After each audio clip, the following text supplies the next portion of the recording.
The King and the Milkmaid by Templeton Moss. The king awoke, got out of bed. He stretched, he yawned, and then he said, "What was I going to do today? Though once I knew, now I can't say. I think I meant to go into town.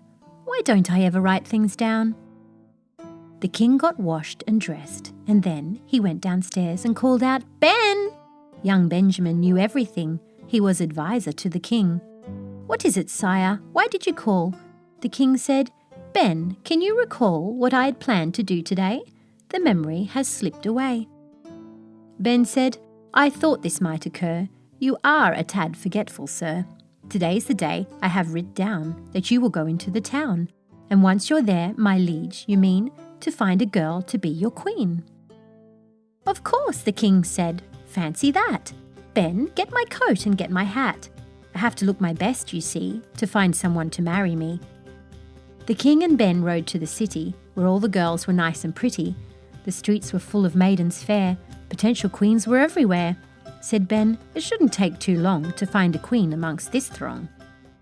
"'Tis true," the king said. "On my life, I'd like a cutie for my wife. But looks are not the only thing a woman needs to please a king. The question I have in my mind is, are these ladies also kind?" Ben answered, "I see what you mean. If someone is to be your queen, they must be good, so I've been told, and have a heart of purest gold. But worry not, O Majesty, for I've a plan, and we shall see if any maiden here in town is kind enough to wear the crown. The first step of my plan, O sire, demands a change in your attire. Your regal raiment much too grand for all the things that I have planned." A lovely maid named Mindy-May was walking through the streets that day. Young Mindy-May had come to town to buy supplies to make a gown.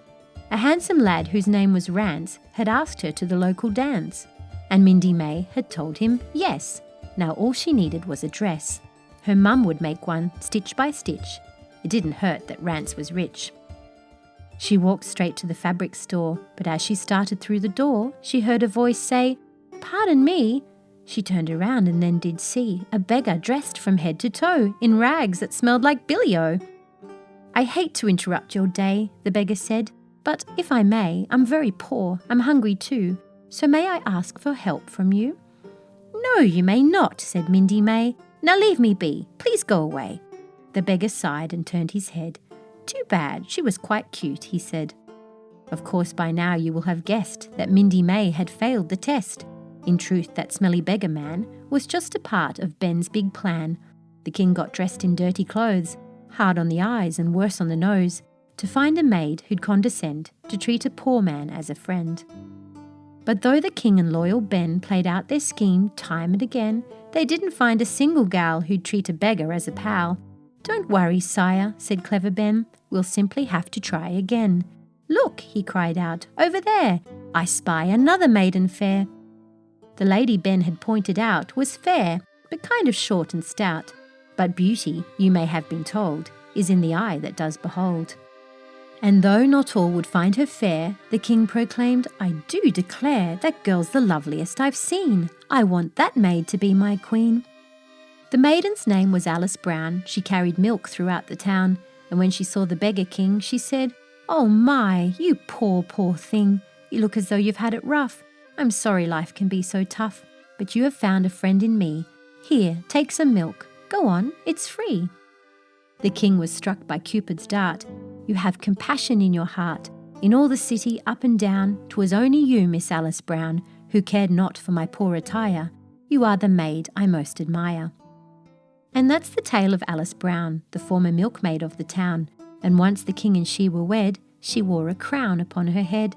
A crown she earned 'cause from the start she had the very kindest heart. I think the moral's pretty clear, but let me just repeat it here. Outside, you might be hot as toast, but what's inside still matters most. The end.